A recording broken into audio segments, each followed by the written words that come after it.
Hey YouTube, it's Kel. I wanted to pop on here with a lesson that I have taught a million times in treatment centers, and I thought it would be helpful for people who maybe don't have time or the capacity to go to sit in a group therapy session for a while, but still want to be taught on some basic therapy techniques. So I thought what I would do is pop on. This is an easy one, but I remember when I was in grad school, I was assigned to present this in a presentation at some point, and then also it just happened to be something that really profoundly changed my life also. I feel like looking at my thoughts and the way they affect my emotions and my behaviors really changed how I viewed my own self. And so I wanted to share this with you. It probably isn't going to be a quick one, actually. I mean, semi-quick, I guess. But okay, so first of all, what we're going to be talking about tonight is a branch of what is called cognitive behavioral therapy, which is CBT. And there's a sub-branch of it that is called REBT, which is rational emotive behavior therapy. So you can go and do this, research on it yourself. In therapy, it's like an umbrella. There's lots of different genres, and each genre kind of has their own view of the way to treat the person or the way to treat symptoms. And this one, so cognitive behavioral therapy, CBT, for short, is basically, if you think about it, it's if you change your mind, you will end up changing your emotions and then ultimately end up changing your behaviors. So it's like what I call top down. So it starts here and then has trickle down effects throughout your body, then throughout your behavior. So, and then one of those, again, a subgenre came up with a very cool acronym, which is ABC. I know, very creative, but it's easy to remember. And when you learn it, you really start to see the world totally differently. So I'm going to try to explain it tonight. I might go into it in future, videos, but we'll see. But tonight I'm going to just give some basics on it so that you can get a free therapy session. So, or I should say not session, but a free therapy education. So, first I made this little cheat sheet for you, okay? So the A, obviously, as you can see, stands for activating event. And in our common terms, you could also hear that as the word trigger. A lot of people talk about triggers. So A, activating event, is also what commonly is referred to as a trigger for a lot of people. B is then, so the activating event happens out here in your external world. And then what happens is it gets filtered through your brain. And the way your brain processes it is the crucial part. So it's through the belief. So you either have an irrational belief or a rational belief about what's happening to you. And then what happens last, as you can see, the last step is called C, and it's the emotional consequence. So what happens is however you process the belief, step B, is what's going to end up causing a certain emotion in you, and that's the emotional consequence, okay? So if you have a very rational belief, a lot of times your emotional consequence is going to be what I call in line with whatever's going on. It's going to be in proportion to whatever's going on. One way you can tell that there's an irrational belief at play is if you have an activating event and then you just blow up and there's some kind of emotional consequence that is way out of proportion. So you react in a way, and the level of pain you feel is out of extremely unproportional to what happened. So I'm going to give you multiple examples of the way these things work out. But once you see it, you actually really do start to believe that the filter in your mind, the way that you filter events happening to you or happening in your world, I shouldn't even say happening to you, but happening in your world is so crucial to your body's nervous system. What really happens is if you have fears a lot of times, and then I won't get nerdy today, but I should make a note. One time I'll get into like the sympathetic nervous system and your amygdala and like how that affects, you having an actual reaction in your body in terms of your brain. Because it is documented scientifically that your brain and the way you filter it, if there is a fear mechanism or an anxiety mechanism, it will affect your body. It will affect your emotions. So, but we're just going to run through some examples so you can see how this works, okay? So first of all, I'm going to give you some examples, when we do, we'll run through what an irrational belief would look like, and then I'll give you an example of like what the rational belief would look like, okay? So a first example would be if you are in a room or outside or whatever, and you see a snake, okay? So the activating event A would be you happen to see a snake, quote, over there, okay? Your belief about what is happening is going to affect your emotional consequence. And I'll give you a very good example of how that's true. You're probably like, wait, no, everybody would be scared. No, that's actually not true. So the belief, let's just say that there's an irrational belief at play and you believe all snakes are gonna kill you, right? Or they're all harmful. So the irrational belief there would be all snakes are harmful. Okay, step B, all snakes are harmful. That is irrational. Number one, you can already tell it usually is because if you use all or nothing thinking, there's a cognitive distortion there usually. So, and then if you say all snakes are harmful, then you see your emotional consequence is going to be the emotion would be panic, fear, anxiety, and then of course you have like other down here like behavior. You'd probably jump on the, I don't know, nearest chair or whatever. But your emotion would be extreme fear, right? So if your rational belief is all snakes are harmful, or maybe all snakes would kill me, you're going to have an emotional consequence of total fear. Okay, now let's replay it, because the whole thing of cognitive behavioral therapy is actually learning to have you identify what your irrational beliefs are, and then have you actually consciously replace them with rational beliefs, okay? So I'm going to give you an example, because it's cognitive behavioral therapy, or CBT, in a nutshell. That activating event would be like the same, okay? I see a snake over there. Now, what if I grew up on a farm, okay, and I played with garden snakes during my childhood, and I thought snakes were my friends, So I knew the difference, and oh, that's a garden snake over there. So, and then, so if you actually knew that, and that was a rational belief, that's a garden snake, it's actually not going to hurt me, right? And you grew up on a farm and you grew up with snakes or something, not like all around you, but like you grew up and you saw them and you weren't freaked out about it.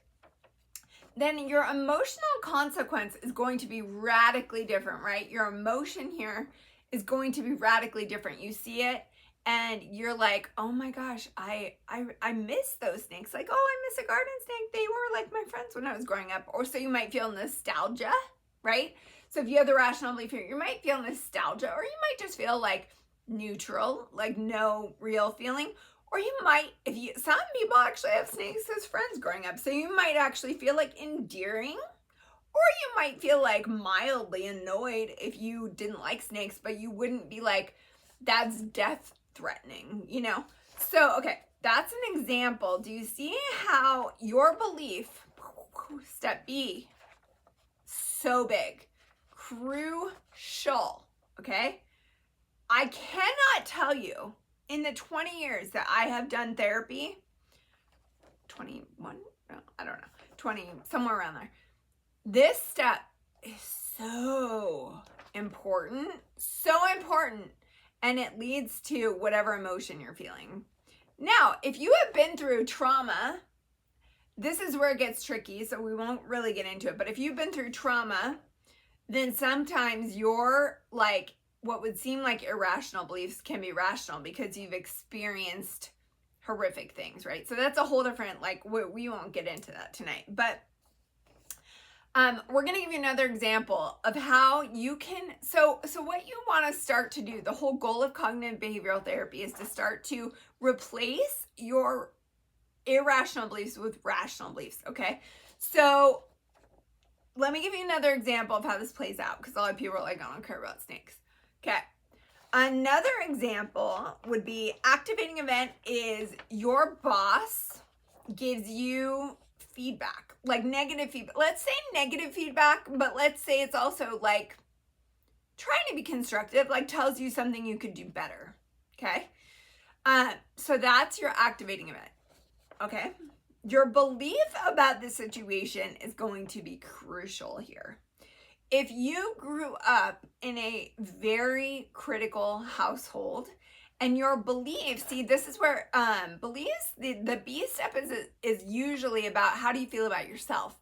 So if you grew up in a very critical household and somehow your belief about yourself was like, I am defective.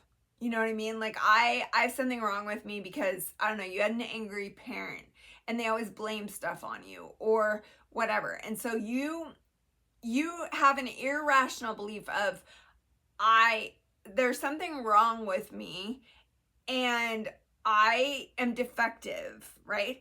Then the emotional consequence of your boss bringing something like that up is going to be defensiveness, right? It's going to be kind of, well, anger, obviously. So anxiety, it might be anxiety like, am I going to get fired? You know, because your boss had a conversation with you, right? So, okay, now let's change the scenario.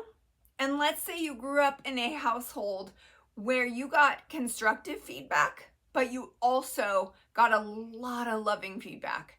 So it was maybe like 25-75, you know, 25 negative, or even like 15 negative and 85 positive, or 25 negative and 75 positive, you know, but it was a lot more positive to negative, but you still got what I call constructive feedback from your parents in a loving, kind way, okay?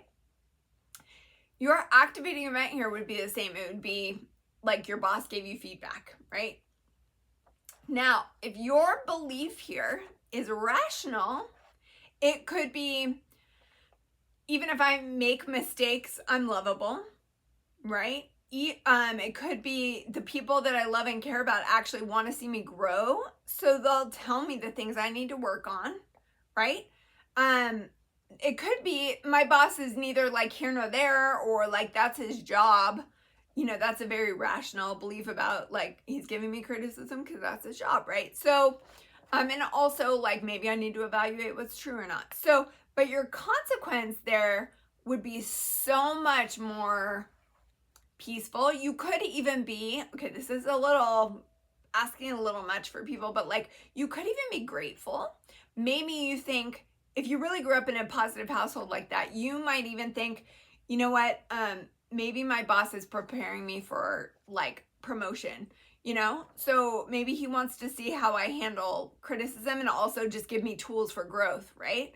So like that would be a rational belief if you grew up in a positive household. So you can see how your family of origin stuff ends up affecting your B belief system, and then it trickles down into your consequences, right?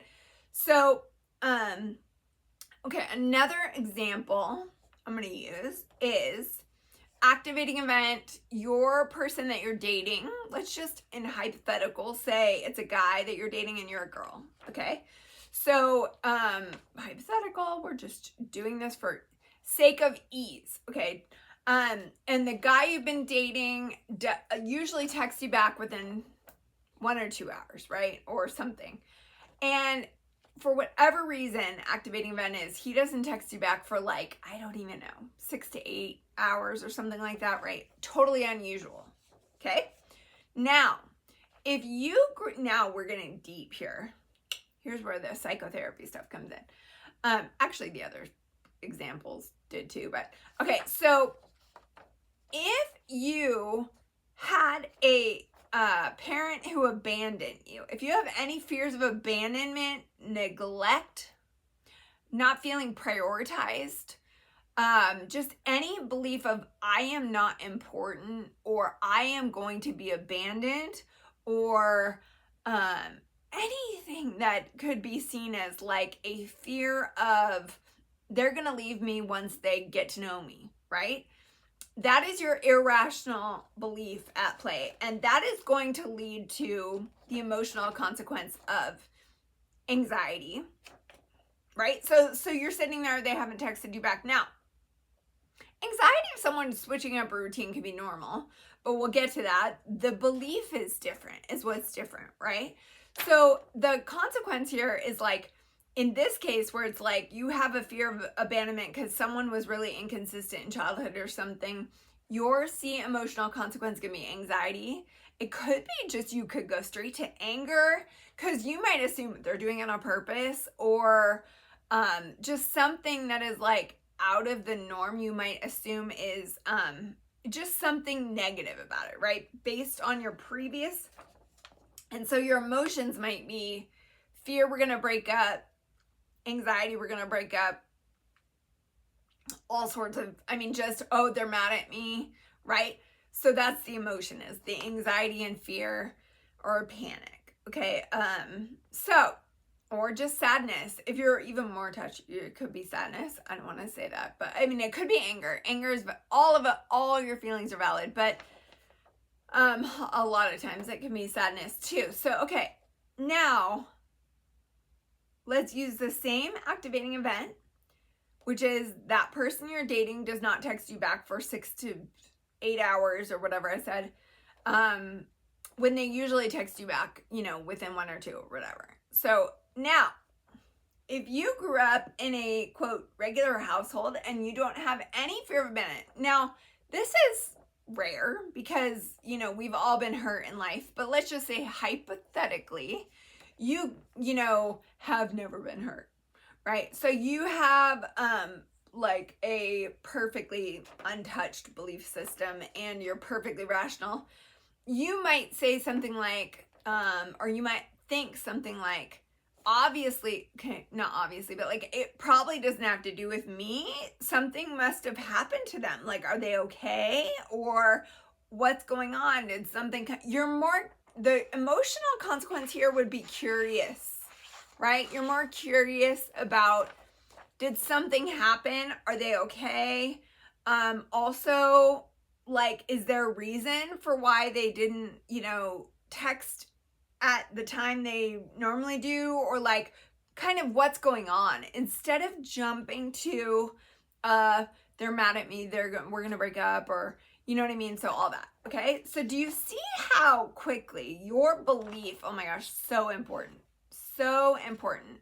And it affects your emotions. And this is what I'm going to say. This is why I do not blame early trauma survivors. Because when you grow up in a household or whatever, if you've had negative things happen to you, it creates a lot of irrational beliefs typically.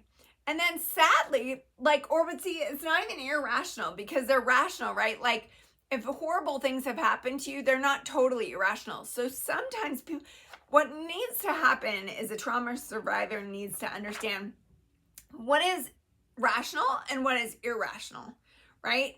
And so, but the point is that they can end up having these extreme reactions to things based on their past. And it could look, quote, crazy to someone. And really, it's just based on what's going on in their past. Now, some people have had a perfect childhood, and then they just have like a very, irrational or not in proportion consequence. And then you do have to, that's like, where I think a lot of therapy can be done. But I mean, a lot of therapy can be done on all this. But okay, so you see how I just want everybody to understand, if you have irrational beliefs, you can work on them to change them to rational beliefs. And this is done with therapists, where you do like a log of things you get really reactional about. And then you see, is there a theme? Do I always get mad if I think someone's going to leave me? Or if I think if I think that, I don't know, they're mad at me, or, whatever it is. So you can basically like use this to really get into what your rational and irrational beliefs are. And I'm going to say, I don't think I know anybody who doesn't have some semblance of an irrational belief. So there is zero judgment here. It's just for your own sake, you want to know what your emotional consequences. You want to know what, if you are reacting and it's getting out of proportion with whatever's going on, you want to know, like, what is this all about? Step B, what is that all about? And I need to probably go to a therapist to figure it out. But I'm just giving you a hint, like a little cheat sheet on, partly, again, like, it's, we all have irrational beliefs, so there's no blame here. But I really wanted to teach people, some people can have very deep irrational beliefs. Like, one of the ones that breaks my heart is I'm unlovable. Like, some people have, somewhere along the way, they got the irrational belief that they were unlovable, or like needed to be perfect to be loved, or, I mean, there's so many, but you can correct them. You can change them. You can accept that in yourself. Like, you develop them probably for a reason, but also you can change them, and that way you will have what I call like rational emotional consequences. So you have reactions in your emotions that are normal and appropriate for whatever's going on. So I hope that this was helpful, because I remember, like I said, back in the day when I was, learning about therapy, this was so crucial to me. When people say mind over matter, it is mind and matter, right? But it's about how matter affects your mind, and then how does your mind then come back out and affect matter, right? It's this cycle. So I just wanted to provide some like semi-free therapy as a licensed marriage and family therapist for 20 years. I think I've earned the right to do that on my podcast, and I really hope it helps some people. We'll get into some other, maybe I'll go into like anger or, some other things like that in the future. But that's one of my favorite group therapy topics. And so just know I'm thinking about you tonight. I hope that you're having a great night, and I wish you well.